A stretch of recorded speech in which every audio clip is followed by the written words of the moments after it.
Muy buenas tardes para todos. Es un privilegio para mí poder estar aquí con ustedes y es importante tener una claridad bien precisa, resumiendo la información que vamos a tomar acá. Mi tarea es resumir eh, toda la parte jurídico-penal, civil, administrativa, disciplinaria y el marco de la Ley de Infancia, Adolescencia y Patria Potestad. Es decir, mi función como perito experto es conocer no solamente el tema de lo penal, el tema de seguridad y salud en el trabajo, el tema de lo civil, administrativo, contencioso administrativo, sino de las responsabilidades que tienen los padres de familia que les atañen desde la Ley de Infancia y Adolescencia, desde la Patria Potestad, desde el Código Civil y sobre todo desde la parte constitucional. Esa es la función de un perito, es conocer casi que la mayoría de leyes y por no decir casi todas las leyes que atañen a esa responsabilidad de los padres de familia en esta noche. Entonces, Vivianita, regálame por favor la presentación y arrancamos entonces haciendo el cierre de la información lo más contundente, precisa y suficiente posible. Iniciando el tema, entonces aclaramos aquí, hoy 30 de abril de 2021, en esta capacitación a los padres de familia, son las 6:17 del 30 de abril del 2021, para aquellos padres de familia que quieren saber si estamos en vivo o no, son las 6:17 p.m. del 30 de abril de 2021, y para aquellos que van a ver este video posterior, también entonces ahí les brindamos esa información. La idea básicamente es que usted sepa que hay unas actas de autorización de presencialidad al aula que equivocada o erradamente denominaron o llamaron disque consentimiento informado. Entonces yo aclaro, consentimiento informado no existe, a menos que su colegio sea una clínica o un hospital. Consentimiento informado es una figura clínico-médica y es jurídico-médica que no tiene nada que ver con un colegio, que en esa manera de improvisar y de estar induciendo al error y de estar engañando a los padres de familia, se inventaron la figura del tal consentimiento informado, pero eso no existe. Siguiente gráfica, Vivianita. A partir de ese momento, entonces ya nosotros empezamos a hablar, es un lenguaje completamente diferente, y en ese sentido, entonces, lo primero, pues hemos hecho esa alianza de Educate para Educar con la organización educativa Tenorio Herrera, en donde hemos tratado de hacer una sinapsis y una sinergia lo más importante posible para beneficio de los padres. En la siguiente gráfica usted verá que esta ponencia que yo le voy a hacer tiene, como todas las ponencias que manejamos nosotros desde el 8 de marzo del año pasado en el tema de la alternancia, tiene derechos de autor. Mi nombre es Joshua Laya Germano, soy perito experto en legislación educativa con 16 años de experticia, según el artículo 408 de la ley 906 del 2004. Soy autor de 18 libros. Los 3 últimos libros los escribí en el tema de la alternancia y esta es mi conferencia 3059. 3059, esta es mi conferencia número 3059. Quiero arrancar con una reflexión que hicimos con unos rectores la semana pasada. Y en esa reflexión, en una capacitación que dicté para un gremio, un sindicato, una agremiación de rectores, hacíamos una reflexión referente a que ahora todos resultan competentes para dar órdenes. Entonces da órdenes el Ministerio de Salud, da órdenes el Ministerio de Educación, da órdenes el alcalde, da órdenes la Secretaría de Educación, da órdenes el rector. Ahora todos son superiores jerárquicos, ahora todos resultaron legítimos a la hora de dar órdenes. Pero manda uno los derechos de petición y les pregunta, venga viejo, pero ¿quién va a responder por los niños que se contagien? ¿Quién es la persona, quién es el funcionario que va a responder cuando el niño fallezca? Y entonces ahí sí ninguno aparece como responsable o respondiente. Entonces yo sí le quiero aclarar una cosa, padre de familia. Si su hijo se contagia en el colegio en la presencialidad y si su hijo fallece producto de ese contagio, nadie le va a responder. De una vez se lo digo claro. Jurídicamente ellos se están lavando las manos, tanto como Ministerio de Salud como Ministerio de Educación, se están lavando las manos de tal manera que nadie le va a responder a usted si su hijo se contagia o fallece. Pero si usted no me cree, pues sencillamente usted le manda un derecho de petición a su secretario de Educación y le pregunta, oiga, señor secretario de Educación, es que yo soy un padre de familia como un poquito medio preocupado por la seguridad de mi hijo, por la salud de mi hijo, por la integridad de mi hijo y por la vida de mi hijo, y venga, y si se llega a contagiar allá en ese colegio que ustedes creen de manera ignorante que es que con jaboncito y agua van a matar el coronavirus y que con unos tapetes que ya no se van a usar porque ustedes los hicieron comprar primero, pero después que ya no sirven, y con un disque gel que ya acabaron con el coronavirus, y bueno, y si se llega a contagiar, entonces ¿quién me va a responder? Y ahí usted, padre de familia, se va a desengañar, se va a dar cuenta que nadie le va a responder. Siguiente gráfica, Vivian.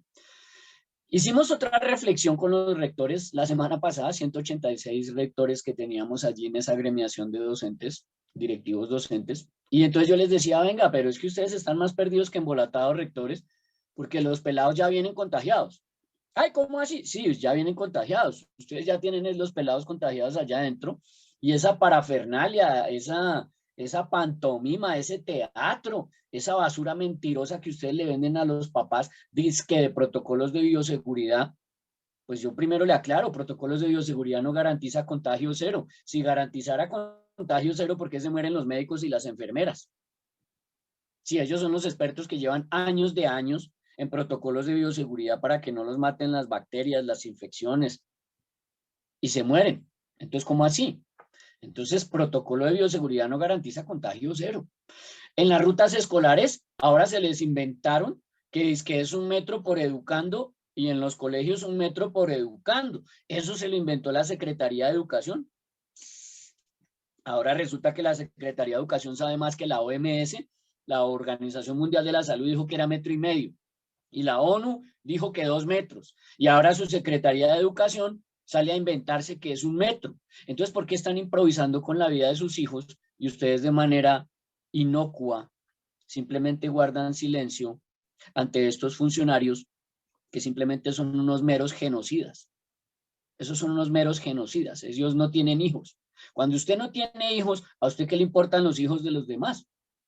Te va, le manda un derecho de petición allá a la Secretaría de Educación y le pregunta, venga, ¿pero a ustedes sí les importa la vida de nuestros hijos o solo les interesa legalizar unos dinerillos?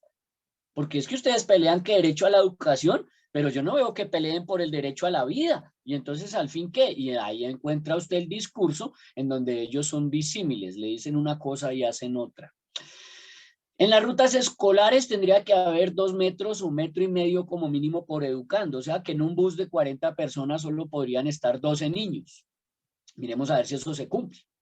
Por otro lado, los mismos rectores me mandaban unos videos y yo me reía, yo les decía, venga, pero tengo que ser sarcástico y tengo que ser irónico con ustedes. Ustedes me mandan unos videos ahí en donde en ese parte de tiempo, en ese lapso, en donde están entrando al colegio, ya se están contagiando y entran contagiados al colegio. Me mandan 3 videos los mismos rectores y en el primer video veo yo al menor de edad que fumando con otros 2 compañeros, tapabocas en el cuello, fumándose un cigarrillo y pasándose el cigarrillo con los 2 amigos, o sea, contagiándolos. Lo primero, no puede estar fumando porque en Colombia la ley 1335 del 2009 prohíbe que los estudiantes menores de edad fumen. Eso es un delito, pero aquí se volvió normal, porque aquí todo lo que es delito se vuelve normal. Y en esos 8 o 10 minutos que están allá afuera, entonces me manda otro video una profesora y una niña que no tiene absolutamente nada de dignidad, una niña que no tiene pudor, una niña que no tiene respeto propio, no tiene autoestima, sentada en las piernas ahí de un guache, que dice ser disque el novio, y le digo un guache porque solo un guache sienta en las piernas en una vía pública a la persona que dice que quiere, que ama, que respeta, que valora. Solo un guache hace eso. Y el guache sentando a la niña en las piernas y manoseándole las piernas y cogiéndole sus partes, que se llama actos sexuales abusivos, artículo 209 del Código Penal, que no es el tema de hoy, pero ahí les dejo la inquietud. Y entonces, ni 1,5 metros ni 2 metros entre esa niña que no tiene pudor ni dignidad ni autorrespeto, ni el guache que la sienta en las piernas. Otro video me envía la profesora y entonces sentados en el andén, espalda con espalda, ni 1,50 m ni 2 metros, entonces ya están entrando contagiados al colegio. Cuando les van a poner a lavarse las manos, entonces, contagio. ¿Para qué? Si ya vienen desde afuera, desde la calle, desde la ruta, desde el camino, contagiados. Cuando van en el recorrido a casa, exactamente igual, contagiados.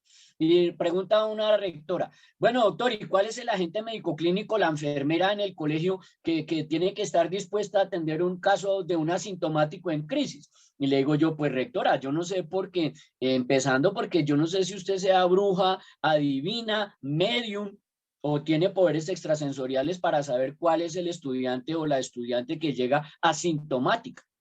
Aquí cerca de Bogotá, municipio de Chía, aquí en Chía, Cundinamarca, salió un noticiero allá a nombrar un colegio de estrato 25 de por acá, y el colegio estrato 25, no, nos gastamos 1.400 millones de pesos en bioseguridad, eso no se preocupen, que aquí no va a pasar es nada, y ya tienen 13 contagios.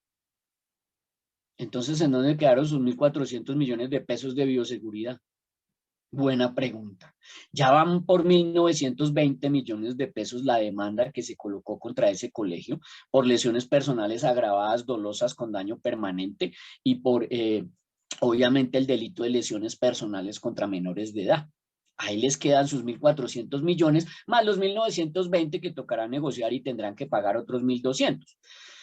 Y viene otra rectora y pregunta, doctor, ¿y si cae un niño en el patio y porque está en una crisis y el coronavirus lo cogió en crisis y cayó en el patio, ¿y cuál es el profesor que le va a dar respiración boca a boca a ese asintomático? Le digo, pues yo no sé, señora, cuál es el profesor que se va a regalar a darle una respiración boca a boca a ese asintomático para contagiarse y morirse él. Y yo no sé cómo es que va a ser usted, rectora, porque si no le da respiración boca a boca y lo salva, pues es un homicidio porque lo dejó morir. Y determinará la fiscalía y el juez que le imputa, si homicidio doloso, culposo, preterintencional o qué tipo de homicidio. Y si lo hace, pues se va a contagiar, entonces yo no sé ahí cómo será. Y me sale una rectora más inteligente todavía, y doctor, y pues pruébeme lo que se contagió en el colegio. Y yo, ay señora, yo no sé usted cómo llegó a rectora, que mi Dios la perdone. ¿Cómo fue que llegó usted a rectora? ¿Cómo así que usted es rectora y usted no conoce la Constitución? La Constitución Política de Colombia, en su artículo 44, dice que los derechos de los menores prevalecen sobre los derechos de los demás. Y si los derechos de los menores prevalecen, el testimonio es uno de esos derechos. Entonces yo contrato muy fácilmente, mi señora, una perito psicóloga entrenada forense. Así de largo es el nombre y así de larga es la experticia, porque ella es perito, como yo. Artículo 408 de la ley 906 del 2004. Pero además es forense, pero además es psicóloga, pero además está entrenada. O sea que esa perito conoce cómo se hace el manejo de una sala que se llama la cámara de Gesell, que es lo que usted ve en las películas, que están en un espejo y están interrogando allá a una persona y la persona no ve sino al que lo interroga, pero detrás del espejo están otras personas. Entonces yo cojo al menor de edad y viene la perito psicóloga entrenada forense, se sienta con él y detrás del espejo está el juez, el fiscal, el procurador, el defensor de víctimas y por supuesto la persona que puso la denuncia. Y pregúntele al menor, venga papi, ¿en el colegio se compartían la empanada? Ah, sí, nosotros nos compartimos la empanada y la profesora los dejaba. No, si la profesora nunca estaba, ella estaba ya en la sala de profesores. Papi, ¿y ustedes se compartían la gaseosa? Pues claro, y el jugo también, y los chitos. Venga, papi, y ustedes intercambiaban tapabocas. Ay, pues claro, no es que Juan trajo el de Batman y a mí me gusta el de Batman y yo tenía disque el de la Pantera Rosa, mi mamá comprándome la Pantera Rosa. Intercambiamos el tapabocas, yo le di 500 pesos. Venga, papi, ¿y ustedes guardaban los 2 metros de distancia? ¿Los dos qué? Papi, los 2 metros de distancia. No, ¿cuál 2 metros de distancia? Esta señora es como bobita. No, nosotros seguíamos jugando a la tuta y allá en el patio seguíamos tocándonos y jugando. Nos abrazamos y jugamos a la tuta. ¿Cuáles 2 metros? ¿Usted es que es bobita? ¿No es que ellos son mis amigos? Y entonces, ahí miramos a ver si el testimonio de 4 menores de edad valen más que el testimonio de una rectora que me dice que pruébemelo a ver. Entonces yo cojo el testimonio de 4 menores, el testimonio de sus papás y hago que vayan a la notaría unos vecinos y en un extrajuicio procesal juramentado voy a hacer que ellos me declaren bajo juramento que el niño resultó con el coronavirus fue 15 días después de que entró al colegio. A ver si no le puedo probar, rectora, que se me contagió en su colegio. Entonces no sé cómo llegó a rectora. Siguiente gráfica.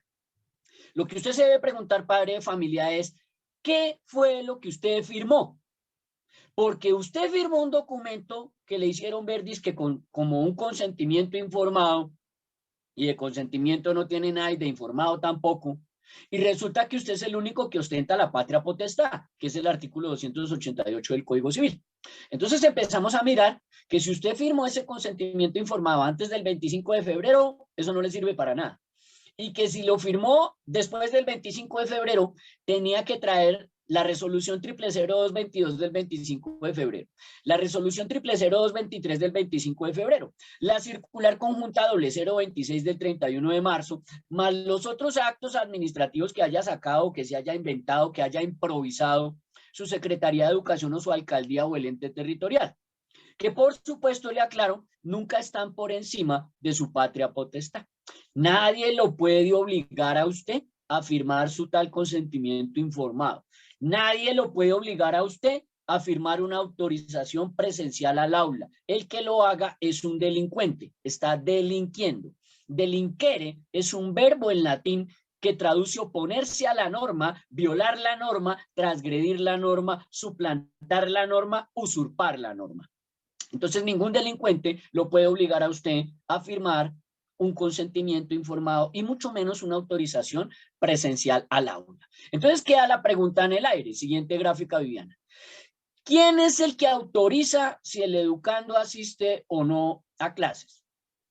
¿El presidente, la ministra, el ente territorial o el gobernador, el alcalde, el secretario de educación allá intimidando, amenazando, coercitando, constriñendo, manipulando, amenazando a los rectores? ¿O los rectores constriñendo y amenazando a los papás? Pues le aclaro que quien autoriza si el educando asiste o no son únicamente los acudientes. Artículo 288 del Código Civil, patria potestad. Siguiente gráfica. Entonces aquí nos queda otra pregunta. ¿Qué elige usted, padre de familia? ¿Qué elige usted? Yo le estoy hablando a usted como padre de familia. Yo no le estoy hablando a rectores, ni a profesores, ni a coordinadores, ni nada. Padre de familia, ¿qué elige usted? ¿Que su hijo pierda un año lectivo en la vida o que su hijo pierda la vida en un año lectivo? Eso sí lo decide usted. Yo no sé usted qué decidirá. Si su hijo pierda un año lectivo en la vida, que le queda mucha vida para que lo repita. Nadie se ha muerto por repetir un año lectivo. Nadie se ha muerto por repetir un año escolar. Pero sí se han muerto muchos por estar asistiendo a la presencialidad al aula. Entonces usted elegirá si su hijo pierde la vida en un año lectivo. Siguiente gráfico. La otra pregunta que nos queda es, ¿ese rector o esa rectora donde usted tiene matriculado a su hijo, le socializó el fallo del Consejo de Estado del 15 de enero de este año? ¿Sí le socializaron ese fallo del Consejo de Estado o ya empezamos a ver que le omitieron y le ocultaron información? Siguiente gráfica. ¿Por qué ese fallo del Consejo de Estado de la Sala Pleno de lo Contencioso Administrativo del 15 de enero del 2021, cuyo consejero ponente, porque no se llaman magistrados, en el Consejo de Estado se llaman consejeros, por eso se llama Consejo de Estado? El consejero ponente Nicolás Yepes Corrales dijo, mire lo que dice este señor, que es una obligación de las secretarías de educación velar porque todos los prestadores del servicio educativo, o sea, colegios oficiales y privados por igual, sabatino, nocturno, militar, católico, evangélico, testigo de Jehová, adventista, por ciclos, todos avancen de manera cierta, segura y decidida en la definición de las condiciones que permitan el retorno gradual y progresivo de los alumnos a las aulas. Y viene y dice este señor, con plena observancia de las normas de bioseguridad previstas por las autoridades nacionales. Entonces yo me pregunto, ¿qué hace Nicolás Yepes Corrales como consejero del Consejo de Estado, hablando basura, hablando tonterías y haciéndole creer a usted en engaño, en inducción al error, que unos protocolos de bioseguridad previstos por las autoridades nacionales garantizan contagio cero? Ese señor Nicolás Yepes Corrales, de Ley de Infancia y Adolescencia y de Constitución, sabe lo mismo que yo sé de astronáutica. Yo de astronáutica no tengo la menor idea. Qué vergüenza que un consejero ponente del Consejo de Estado, ese tal Nicolás Yepes Corrales, no conoce la Constitución en Colombia. Ese señor no maneja la Ley de Infancia y Adolescencia. Qué vergüenza. Y en segundo lugar, viene y le dice a usted, mire que ahí se lo puse amarillito, señor padre de familia. Mire a quién encuelló el señor, mire a quién le endilgó toda la responsabilidad y mire a ver a quién le puso el señor el dedo en la llaga. Por decisión libre e informada de los padres de familia, ameriten un tratamiento distinto.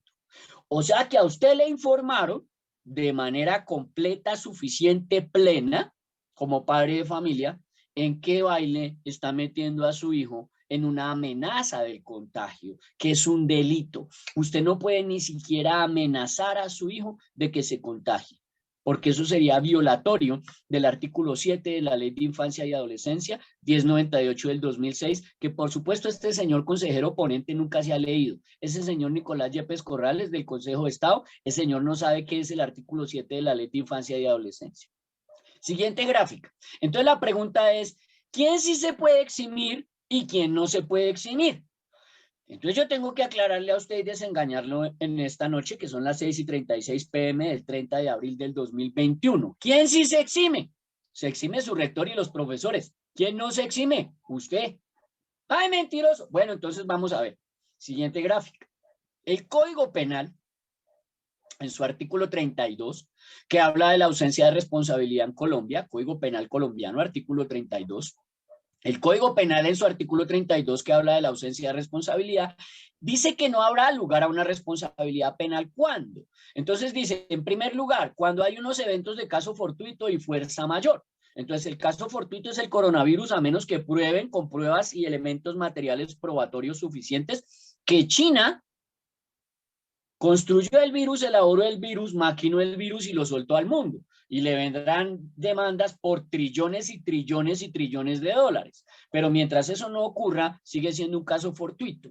Y la fuerza mayor es algo que la naturaleza no puede controlar, y mucho menos el ser humano. En este caso les quedó grande controlar esta pandemia y no la van a controlar por lo menos en 4 a 6 años. Eso es una fuerza mayor.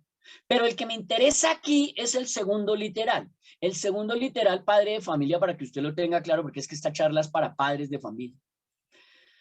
Dice que se actúe con el consentimiento válidamente emitido por parte del titular del bien jurídico en los casos en que se puede disponer del mismo. O sea, usted no puede mandar penalmente al rector, ni al coordinador, ni al orientador, ni al profesor, porque él se eximió, porque él hizo un acta de exención, porque él hizo un documento en donde dijo, yo actué con el consentimiento irresponsable del padre de familia que me lo emitió válidamente en un tal consentimiento informado, y él es el titular del bien jurídico que es la vida, la integridad y la salud de su propio hijo, según el artículo 288 del Código Civil, y violando el artículo 2347 del Código Civil, porque es el padre el que dispone de ese titular del bien jurídico. Yo estoy obrando en cumplimiento de un deber legal, dice el literal 3, y yo obro es en cumplimiento de una orden legítima de una autoridad competente, que es el Ministerio de Educación, Ministerio de Salud, que fue emitida con la firma de la ministra, del ministro, su membrete y su sello, y con una resolución. Y yo obro en el legítimo ejercicio de un derecho, que es mi derecho al trabajo, artículo 25 de la Constitución, de una actividad lícita que me permite una resolución que me entrega la Secretaría de Educación para que yo pueda fungir como colegio privado o como colegio oficial. Y además yo estoy obrando bajo una insuperable coacción ajena.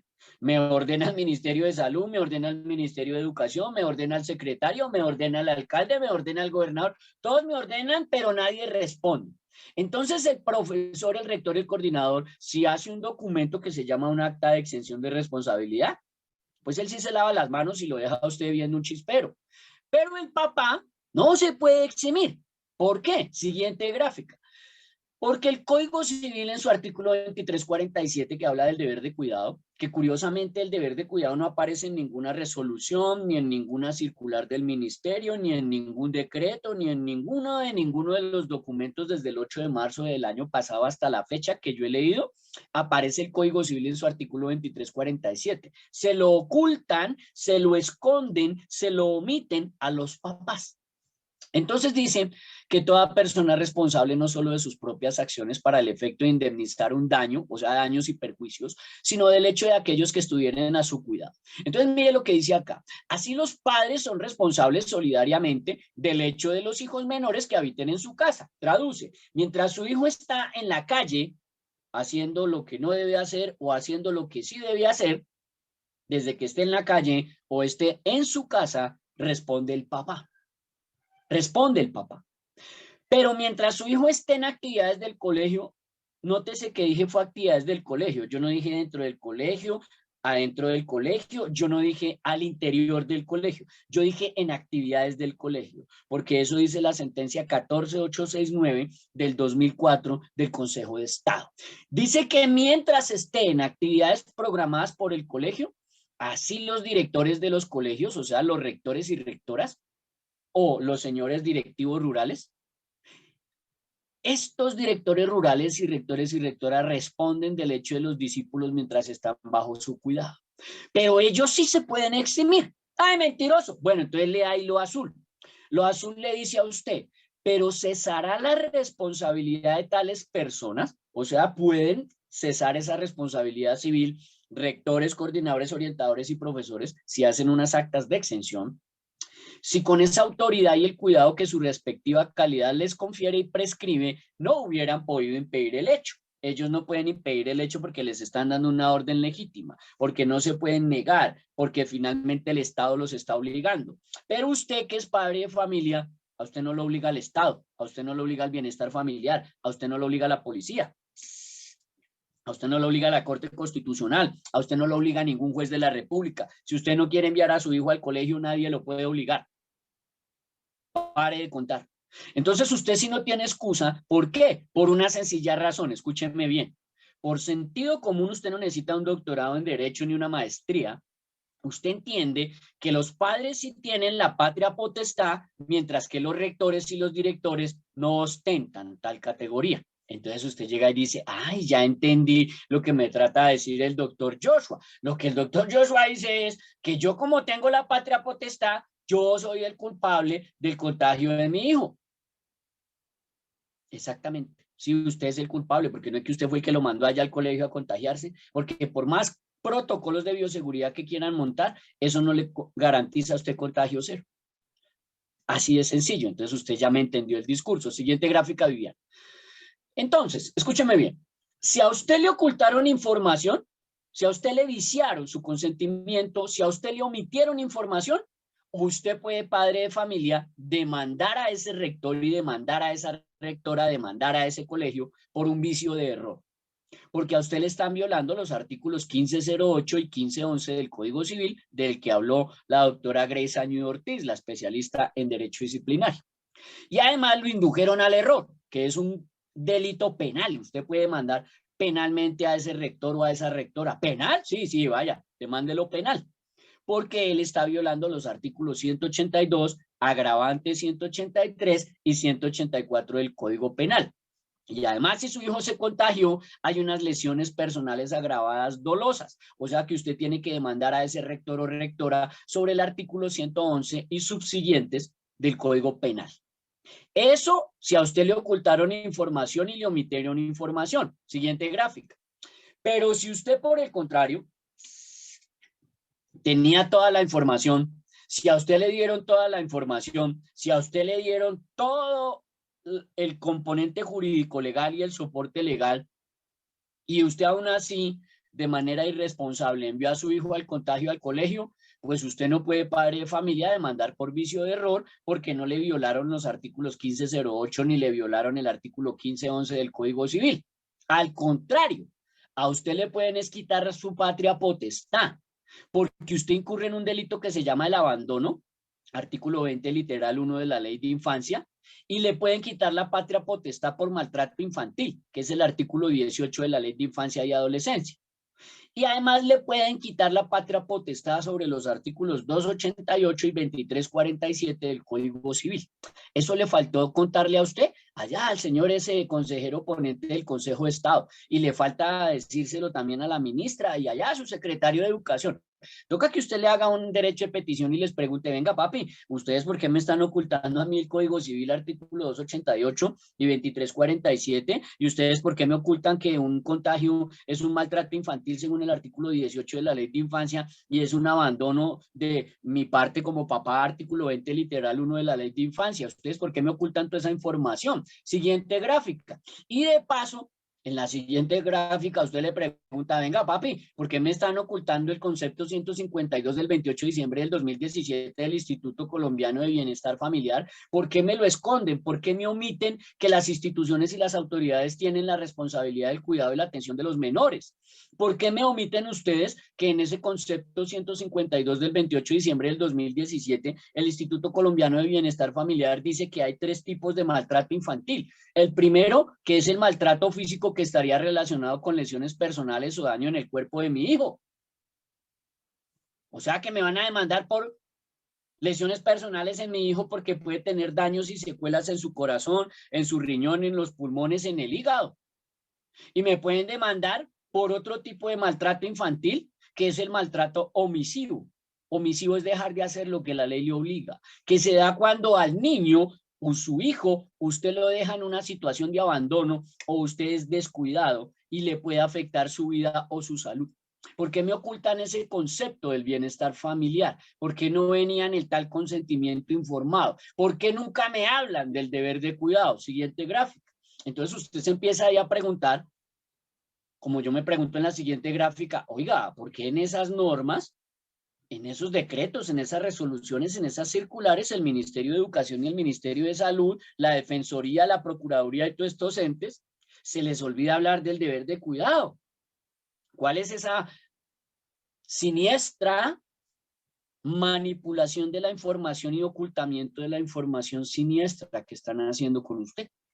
Entonces usted vuelve y recuerda, siguiente gráfica, y se acuerda y dice, caramba, los padres somos responsables solidariamente del hecho de los hijos menores que habiten en la misma casa y los rectores, cuando me ocultan información, van a responder por la demanda. Lo dice el artículo 2347 del Código Civil. Siguiente gráfica. Entonces tiene que entender usted cómo inicia el proceso. El proceso inicia es con una autorización del padre de familia que ni se llama consentimiento ni se llama informado. Consentimiento informado es para una cirugía, consentimiento informado es para una intervención clínico-médica de urgencia, consentimiento informado es cuando el paciente se va a morir o puede quedar con un daño irreversible o irreparable. Y vienen y le preguntan a usted que si consiente, que si autoriza, que si da el permiso. Inicia cuando a usted le dicen, venga, usted puede estar violando el artículo 11 y el artículo 44 de la Carta Política o Constitución. Venga, usted puede estar violando los artículos 25, 368 y 369 del Código Penal que siguen vigentes. Venga, usted puede estar violando el artículo 288 del Código Civil y puede estar violando el artículo 2347 del Código Civil y puede estar violando la Ley de Infancia y Adolescencia en su artículo 17, en el 39 literal 1 y en el 44 literal 4, porque es que todos esos artículos que yo le acabo de nombrar a usted exigen contagio cero. Exigen contagio cero. Ay, ¿cómo así? Y entonces, pues entonces usted tiene que responder penalmente y civilmente y frente a la Ley de Infancia. Sigue la siguiente pregunta. ¿Realmente le informaron de manera precisa y suficiente a los papás? Siguiente gráfica. ¿Le viciaron el consentimiento por error? ¿Le violaron el artículo 1508 del Código Civil? Siguiente gráfica. El rector, que no le informó a usted de manera suficiente a los acudientes y padres de familia, este rector le está ocultando información a los padres y acudientes, está omitiendo información y está induciendo al error. Está cometiendo 3 delitos del Código Penal. Artículo 182, agravantes 183 y 184. Además de que está violando el consentimiento por error, violando además el artículo 1508 y 1511 del Código Civil.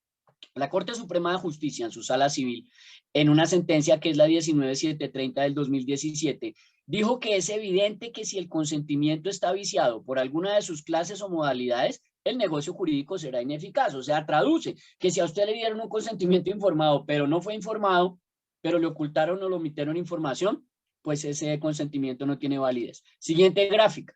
A usted lo que tuvieron que haberle ilustrado, padre de familia o acudiente, es que está el consentimiento informado, le repito, es una figura clínica, médica o jurídico-médica y nunca de una aplicación a la alternancia. Que usted lo que tuvo que haber hecho es recibir de su rector como padre de familia con suficiencia, según ordena la Corte Constitucional, en una sentencia siguiente gráfica, que es la sentencia T401 de 1994, a usted le tuvieron que informar que puede estar violando el artículo 411 de 44 de la Constitución, el 25, 368 y 369 del Código Penal y el 2347 y 288 del Código Civil. Que además usted, padre de familia, puede estar violando los artículos 8, 9, 10, 14, 17, 18, 20 literal 1, 39 literal 1 y 44 literal 4 de la Ley de Infancia y Adolescencia. Que le tuvieron que aclarar a usted el rector que el artículo 44 de la Constitución Política en Colombia se redactó la vida, la salud y la integridad personal en un primer orden y primer renglón, y que el derecho a la educación está redactado en número 10. Entonces no sé qué tiene que ver el número 10 con el número 1. Siguiente gráfica. A este punto, conclusión, usted, padre de familia, es el que hace uso de la atribución de la patria potestad y usted, padre de familia, es quien decide enviar o no a su propio hijo o hija a contagiarse al colegio. Porque usted es el que hace uso del artículo 288 del Código Civil y del artículo 2347 del Código Civil. Le repito, los profesores, los rectores, los ministros, los alcaldes, los gobernadores no tienen patria potestad sobre su hijo, es usted. ¿Quién le dijo a usted que un protocolo de bioseguridad es garantía de contagio cero? ¿Quién le diga eso? Que se lo haga en un documento con membrete, que se lo haga por escrito, que se lo firme y le ponga la huella. Y veremos quién responde.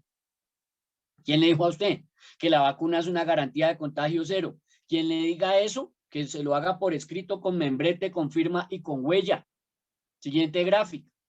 ¿Cuáles emergen entonces como los fines de las actas de autorización de asistencia presencial al aula? ¿Ocultarle información a los padres de familia?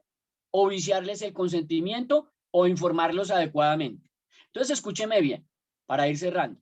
Si usted va a demandar, siguiente gráfica, o si lo van a demandar a usted como padre de familia, porque la ley por eso tiene una espada de doble filo, es de ida y de venida. Usted tiene que revisar los artículos que analizaremos a continuación. Si usted va a demandar al rector o a la rectora, apréndase estos artículos. Y si lo van a demandar a usted, ya sabe sobre cuáles artículos lo van a demandar. El primero, apréndase el artículo 90 y el 91 de la Constitución. Siguiente gráfica.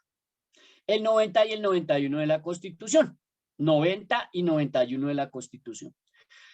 Apréndase el artículo 4 de la Constitución. Siguiente gráfica, que dice que en todo caso de incompatibilidad entre la Constitución y la ley u otra norma jurídica se aplicarán las disposiciones constitucionales. Las disposiciones constitucionales no es la basura que le están vendiendo a usted de que el derecho a la educación es absoluto. Esa basura no es. Lo que usted tiene que entender como disposición constitucional primigenia, siguiente gráfica, es que el derecho a la vida es inviolable. No es inviolable para unos un poquito y para otros no, porque violaría el artículo 13 de la Constitución. Siguiente gráfica. El artículo 44 de la Constitución colombiana se lo han vendido a usted de una manera bastante bizarra y bastante errada. Se lo voy a desglosar como tiene que ser. Vamos a hacer de cuenta que usted, padre de familia, está en primaria. Y entonces nos devolvimos a la primaria y vamos a hacer el ejercicio. A ver, niños, estamos en primaria. Son derechos fundamentales de ustedes como niños. Primero la vida, segundo la integridad física y tercero la salud. 1, 2 y 3. El seguridad social, 4, alimentación equilibrada, 5, nombre y nacionalidad, 6, tener una familia y no ser separado de ella, 7, el cuidado, 8, el amor, 9 y la educación, 10. 10. O sea que más importante que la educación, mucho más importante que la educación, según dice la Constitución en Colombia, es que usted le dé amor a su hijo, que usted cuide a su hijo, que usted le dé una familia y no lo separe de su familia, que usted le dé un nombre y una nacionalidad, que usted le dé alimentación equilibrada, que usted le brinde una seguridad social, que usted le brinde salud, que usted vele por su integridad física y por supuesto que usted proteja su vida. Luego sí dele de educación. Siguiente gráfica. Inducir al error es un delito. Código Penal, artículo 182, se llama constreñimiento ilegal, el que constriña a otro a hacer o a tolerar o a omitir alguna cosa. Siguiente gráfica. Circunstancias de agravación. cuando el agente abusa de una superioridad docente laboral o similar. O sea, cuando ese rector abusa de esa superioridad docente laboral o similar, usted lo puede mandar y le clavan este agravante. Tercera, delito. Siguiente gráfica. Constreñimiento para delinquir. El que constriña a otro a cometer una conducta punible o un delito. Artículo 184 del Código Penal. Y nótese que nunca nombran la ley de infancia en esos decretos y resoluciones. Lo ponen a usted a violar el deber de cuidado y lo ponen a usted a desconocer la ley de infancia y adolescencia. Siguiente gráfica. Entonces, cuando ustedes conocen la ley de infancia y adolescencia, yo les recuerdo que el desconocimiento de la ley no lo exime de su cumplimiento. Desconocimiento de la ley no exime de su cumplimiento. Me quedan 5 minuticos y cierro. Siguiente gráfica. El artículo 17 de la ley de infancia es sobre el cual usted puede demandar a ese rector o lo pueden demandar a usted. Los niños, las niñas y los adolescentes tienen derecho a la vida, a una buena calidad de vida y a un ambiente sano. Ahí no dice tienen derecho a contagiarse, a una mala calidad de vida y a un ambiente lleno de virus, bacterias y coronavirus. Dice todo lo contrario. Siguiente gráfica. El maltrato infantil, artículo 18 de la Ley de Infancia y Adolescencia, Ley 1098 de noviembre 8 del 2006. Dice derecho a la integridad personal. Los niños, las niñas y los adolescentes, primer renglón, tienen derecho a ser protegidos contra todas las acciones o conductas que causen muerte, daño o sufrimiento físico. No sé si usted sabía que el coronavirus causa muerte, daño o sufrimiento físico. Lo que sí sé es que ese señor allá del Consejo de Estado, no, ese sí no sabe que el artículo 18 de la Ley de Infancia existe. Qué vergüenza que todo un consejero ponente del Consejo de Estado no conozca el artículo 18 de la Ley de Infancia. Porque dice que para los efectos de este Código de la Infancia se entiende por maltrato infantil toda forma de ¿qué? De descuido, omisión o trato negligente. ¿Por parte de quién? Léalo ahí. Por parte de sus padres o representantes legales. O por parte de cualquier otra persona, que en este caso puede ser su rector o su profesor, pero usted tiene que ir a demostrarlo ante un juez. Siguiente gráfica. Que usted tiene, según la Ley de Infancia y Adolescencia, le repito, no puede decir que usted no sabe, que usted no sabía, porque el desconocimiento de la ley no lo exime. Ley 1098 de 2006, artículo 39, literal 1. Se lo subrayé. Usted tiene que proteger a sus hijos contra cualquier acto que amenace o vulnere su vida, su dignidad y su integridad personal. No sé qué parte de eso no entiende. Usted tiene que proteger a su hijo contra cualquier acto que amenace. Ahí no dice que se murió o se contagió. Dice la mera amenaza. Y váyale al artículo 7 de la Ley de Infancia y Adolescencia y dice lo mismo. Que amenace o que vulnere, o sea, que sí se contagie o sí se muera. Y que atente contra su dignidad y su integridad personal. No lo haga, papá, y verá. Siguiente gráfica, el más interesante de todos los artículos. Ley 1098 del 2006, noviembre 8, artículo 44, literal 4, que tampoco conoce allá ese magistrado, ni lo conoce la Secretaría de Educación, ni lo conocen allá los de la Procuraduría, ni los de la Defensoría del Pueblo. Yo no sé por qué no lo nombran. Obligaciones complementarias de las instituciones educativas. Cuando usted una ley le dice obligación, pues obligación traduce eso, mijo. Obligación, es obligatorio. Y para los colegios oficiales es prevaricato por omisión si no cumplen. Y para los colegios privados es causal de investigación y de cancelación de la licencia de funcionamiento. Mire lo que dice. Los directivos, o sea, subió al bus a los rectores. Los docentes, entonces subió al bus a los docentes. Y la comunidad educativa, ahí lo subió al bus a usted. Ay, no, pero ¿quién dijo que yo soy la comunidad educativa? Tranquilo, ya ahorita lo desengaño, padre de familia, que está esta noche aquí con nosotros. Dice verbo rector garantizar. ¿Garantizarle a quién? A los niños, niñas y adolescentes. ¿Garantizarles qué? El pleno respeto. Ahí no dice un 3/4, la mitad, un tercio. Cuando dice el pleno respeto es total. ¿A qué? A su vida, a su integridad física y moral dentro de la convivencia escolar. No lo haga y verá. Ay, pero yo no soy comunidad educativa. No, bueno, en la siguiente gráfica lo desengaño. La ley 115 del 94 en su artículo 6 habla de la comunidad educativa. Ley 115 General de Educación de 1994 absolutamente vigente. La comunidad educativa está conformada por estudiantes o educandos, educadores, padres de familia o acudientes, o sea que ahí ya lo subió al bus, egresados, directivos docentes y los administrativos escolares, o sea que sí son comunidad educativa. Para despedirme, les recuerdo, siguiente gráfica, el artículo 25 del Código Penal sigue vigente. Artículo 25 del Código Penal, usted comete el delito por acción o por omisión. Siguiente gráfica. El artículo 368 y 369 del Código Penal siguen vigentes. Usted sigue violando medidas sanitarias y le van a dar de 4 a 8 años de cárcel. Usted sigue propagando la epidemia y le van a dar de 4 a 10 años de cárcel. ¡Ah, mentiroso! Vaya, hágale el derecho de petición a su secretario de Educación, secretaria de Educación. Pregúntele que cuándo fue que la Secretaría de Educación de su municipio derogó los artículos 25, 368 y 369 del Código Penal. ¿Qué preguntas deben hacer los acudientes? Y con esa gráfica yo me despido por hoy. ¿Qué deben preguntar los papás, los acudientes? ¿Cuándo iniciaron la vacunación con los docentes para enviar el contagio a mi hijo? ¿Cuándo iniciaron la vacunación con los estudiantes para enviar al contagio a mi hijo? ¿Cuándo indicaron en una directiva ministerial que la vacunación garantiza un contagio cero? ¿Cuándo fue que indicaron en una directiva ministerial que los protocolos de bioseguridad son una garantía de contagio cero? ¿Cuándo indicó la Secretaría de Educación de su municipio a los padres de familia la real y la verdadera responsabilidad que tienen estos padres de familia y acudientes frente a la Constitución, que ya se las di, Código Penal, que ya se las di, Código Civil, que ya se las di, y Ley de Infancia y Adolescencia, que ya se las di? ¿Cuándo se legalizó y se legitimó que los educadores se volvieron disque epidemiólogos, infectólogos, bacteriólogos o agentes de seguridad en el trabajo que están fungiendo sin una licencia vigente?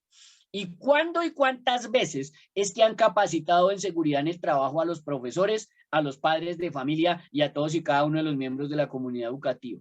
¿Y por qué le ocultan a los educadores y a los padres de familia los artículos 50 y 51 de la ley 137 del 94?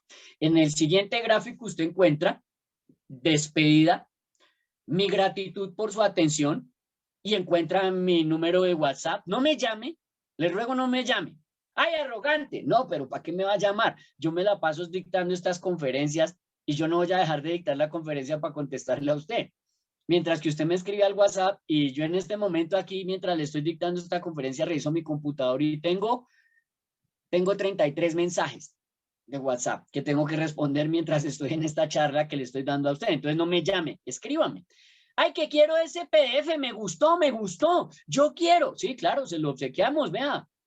Nosotros con la organización Tenorio Herrera tenemos un trabajo mancomunado interesante. Usted le puede pedir allá a Luis Carlos que le regale este PDF y Luis Carlos se lo envía. O usted me escribe aquí a este WhatsApp ahorita y me dice, ay, a mí me gustó, me regaña chévere, usted me da palo bien chévere. Yo quedé asustado. Ahora sí es que no voy a mandar a mi hijo a que se contagie al colegio. Y yo dije, entonces cumplí mi tarea. Muchísimas gracias por su atención. Que mi Dios los guarde, que mi Dios los bendiga. Tenga mucho cuidado con sus hijos, ámelos, bendígalos, protéjalos. Deje de estarle creyendo la basura que le venden los funcionarios. No le crea a los funcionarios y escúcheme, no me crea a mí no me crea tampoco nada. Créale a la ley. Yo no necesito que usted esté de acuerdo con mi discurso, necesito que usted esté de acuerdo con la ley. No se meta en problemas. No se meta en problemas. Que mi Dios los bendiga. Gratitud con la doctora Grace Añudo Ortiz, gratitud con el doctor Iván Serna Villada, a la doctora Alba Rocío Sandoval Alfonso, que es mi jefe, la directora ejecutiva de Educate para Educar, a todos y cada uno de los asistentes, al profe Mauricio, a Luis Carlos, ahí a las señoras encargadas de la parte de orientación y de psicología de la OETH. Bueno, muchísimas gracias por aguantarme la carreta y recibir tanta leña en esta noche. Que mi Dios les bendiga.